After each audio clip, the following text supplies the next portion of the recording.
មួយពីរបីខ្ញុំស្រឡាញ់ប្រាក់រៀល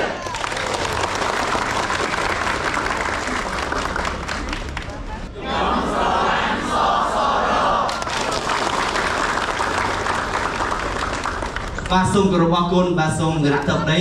សម្រួលអរិយាប័ត្រហើយបងប្អូនយើងរៀបចំចូលទៅខាងក្នុងតែម្ដងខ្ញុំដូចជានៅភ្នំពេញបានច្រើនឆ្នាំដែរហើយក៏ប៉ុន្តែមិនដែលបានមកទស្សនានៅសារមន្ទីរមួយនេះសោះទើបតែថ្ងៃនេះហើយក៏ជាលើកទី1ដែរដែលខ្ញុំបានមានឱកាសចូលរួមទស្សនានិងបានស្វែងយល់ពីប្រវត្តិសាស្ត្រខ្មែរតាំងពីសម័យកាលហ្វូណនរហូតមកដល់សម័យបច្ចុប្បន្នពិសេសនោះគឺការវិវត្តនៃរូបិយប័ណ្ណវត្ថុតាំងពីសម័យបុរាណកាលរហូតមកដល់សម័យកាលមានបោះពុម្ពក្រដាសប្រាក់ចាយដល់បច្ចុប្បន្ននេះដែរហើយមានរឿងមួយដែលខ្ញុំមិនដែលបានដឹងទៅសោះទើបតែខ្ញុំបានដឹងពេលមកដល់សារមន្ទីរមួយនេះនៅចុងវីដេអូខ្ញុំនឹងបង្ហាញទីតាំងសារមន្ទីរស្ថិតនៅម្ដុំណាហើយខ្ញុំនឹងប្រាប់រឿងរ៉ាវមួយចំនួនដែលខ្ញុំពុំធ្លាប់បានដឹងនៅក្នុងវីដេអូនេះដែរ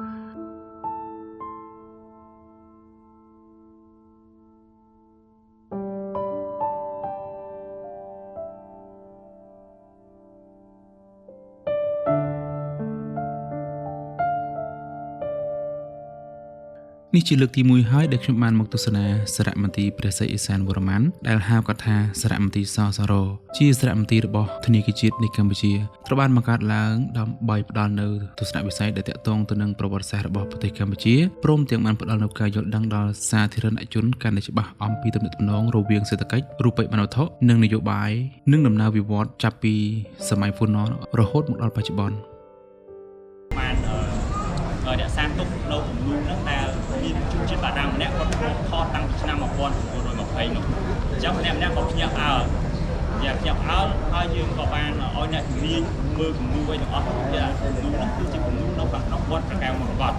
សារមន្ទីរក៏មានបង្ហាញអំពីហេតុការណ៍និងមេរៀនសំខាន់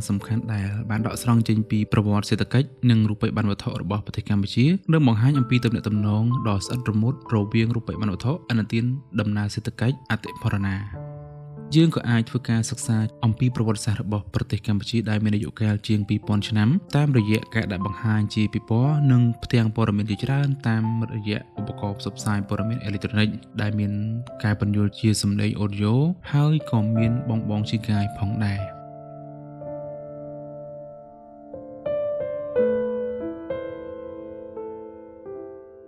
សារមន្ទីរសេដ្ឋកិច្ចនិងរូបិយប័ណ្ណវត្ថុព្រះស្រីឥសានវរ្ម័នមិនផ្ដោតទៅលើការប្រមូលផ្ដុំរូបិយប័ណ្ណវត្ថុក្រាស់ក្រែលនោះទេប៉ុន្តែផ្ទុយទៅវិញសសរផ្ដោតទៅលើបទបង្ហាញនិងការអធិប្បាយយ៉ាងក្បោះក្បាយអំពីទំនាក់ទំនងរវាងរូបិយប័ណ្ណវត្ថុជាមួយស្ថាប័ននិងសង្គមប្រវត្តិសាស្ត្រសេដ្ឋកិច្ចនិងនយោបាយនៅក្នុងប្រទេសកម្ពុជាជាង 2000 ឆ្នាំ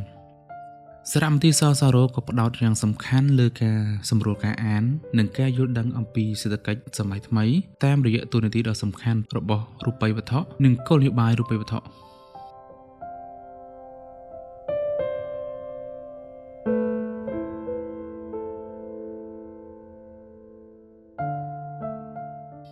ពេលខ្ញុំមកដល់ខ្ញុំបានឃើញគំនូរសិល្បៈបុរាណជាច្រើនដែលខ្ញុំពុំធ្លាប់បានឃើញមាននៅទីនេះ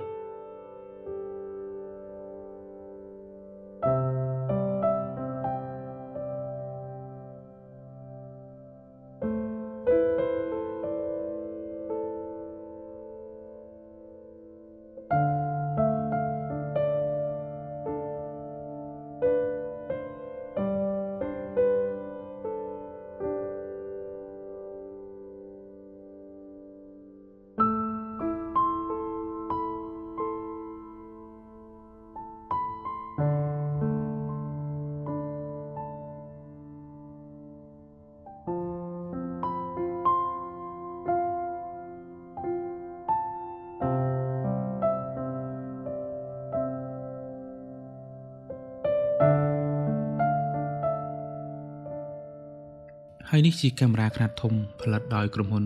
Mac&Scan នៅទីក្រុងប៉ារីសចន្លោះឆ្នាំ1890ដល់ឆ្នាំ1900វាមានទំហំ 13x18 សង់ទីម៉ែត្រធ្វើអំពីឈើរលោងនិងគ្រឿងបង្គុំពីលង្ហិន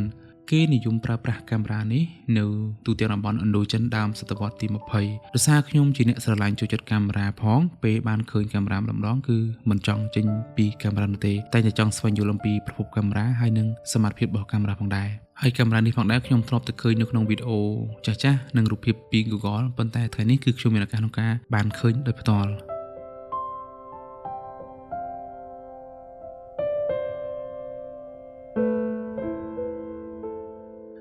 ពេលចូលមកដល់ក្នុងអគារខាងក្នុងខ្ញុំឃើញមានការដាក់តាំងបង្ហាញជាពិព័រណ៍និងផ្ទាំងព័ត៌មានជាច្រើននៅលើជញ្ជាំងដែលបង្ហាញចាប់តាំងពីសម័យកាលហ្វូណនរហូតមកដល់សម័យកាលបច្ចុប្បន្ននេះហើយខាងក្នុងក៏មានដាក់តាំងបង្ហាញពីវត្ថុបុរាណជាច្រើនដែលខ្ញុំពុំធ្លាប់បានឃើញសោះពីមុនមកដូចជាកាសមាសនេះជាដើម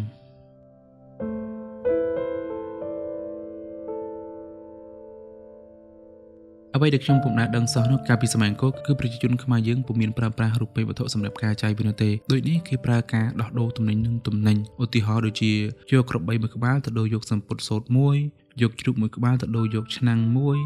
ឬយកគោមួយក្បាលដើម្បីទៅដូរយកពូថៅសម្រាប់ប្រើប្រាស់ជាដើមហើយក៏មានជាវីដេអូឯកសារឲ្យយើងបានទស្សនាកំសាន្តផងដែរពេលដែលខ្ញុំបានទស្សនាវីដេអូហើយមានអារម្មណ៍ថាហាក់បីដូចជាខ្ញុំកំពុងស្ថិតនៅក្នុងសម័យអង្គរនោះអញ្ចឹងដែរតែគួរអាស្រ័យដែលខ្ញុំអត់មានវីដេអូបង្ហាញសម្រាប់បងប្អូនទស្សនាទេ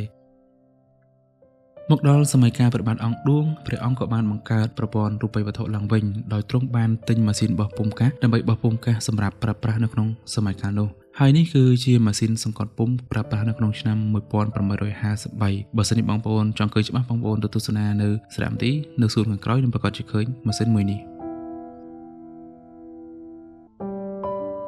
ក្រោយប្រកាសឯករាជ្យព្រះបាទនរោត្តមសីហនុក៏បានបង្កើតធនាគារជាតិនៃកម្ពុជានៅក្នុងឆ្នាំ1954ហើយក៏បានបោះពុម្ពក្រដាសប្រាក់នៅក្នុងឆ្នាំ1955ដែលបានបង្ហាញពីអត្តសញ្ញាណជាតិខ្មែរយើងមិនតែប៉ុណ្ណោះនៅក្នុងសារមន្ទីរក៏មានដាក់តាំងបង្ហាញនៅក្រដាសប្រាក់ផ្សេងៗជាច្រើនដែលយើងពុំធ្លាប់បានឃើញពីមុនផងដែរ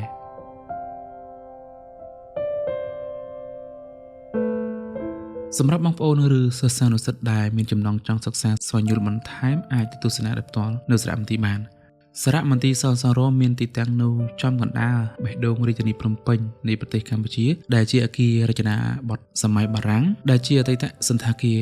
រេស៊ីដង់នៅក្នុងឆ្នាំ1908អគារផ្សេងទៀតត្រូវបានសាងសង់ឡើងជាការិយាល័យរដ្ឋបាលសាលពិព័រណ៍បណ្ដោះអាសន្នហាងកាហ្វេដ៏ធំទូលាយដែលអាចអង្គុយគយគន់សួនច្បារនិងមានដើមជ្រៃក្រឹមដែលមានអាយុកាលជាង100ឆ្នាំនៅបរិវេណសួនច្បារផងដែរអគារត្រូវបានសម្រេចរក្សាទុកនៅអ្វីដែលអាចរក្សាបានពីសភាពដើមនៅក្នុងគោលបំណងដាក់តាំងបង្ហាញនៅរូបិយប័ណ្ណវត្ថុនិងវត្ថុបុរាណចាប់តាំងពីសម័យកាលហ្វូណនតែទោះជាយ៉ាងណាការរៀបចំទស្សនវិជ្ជានៃទស្សនកិច្ចខាងក្នុងអគារប្រកបដោយភាពទំនើបសារមន្ទីរបើកទទួលភ្ញៀវចូលទស្សនា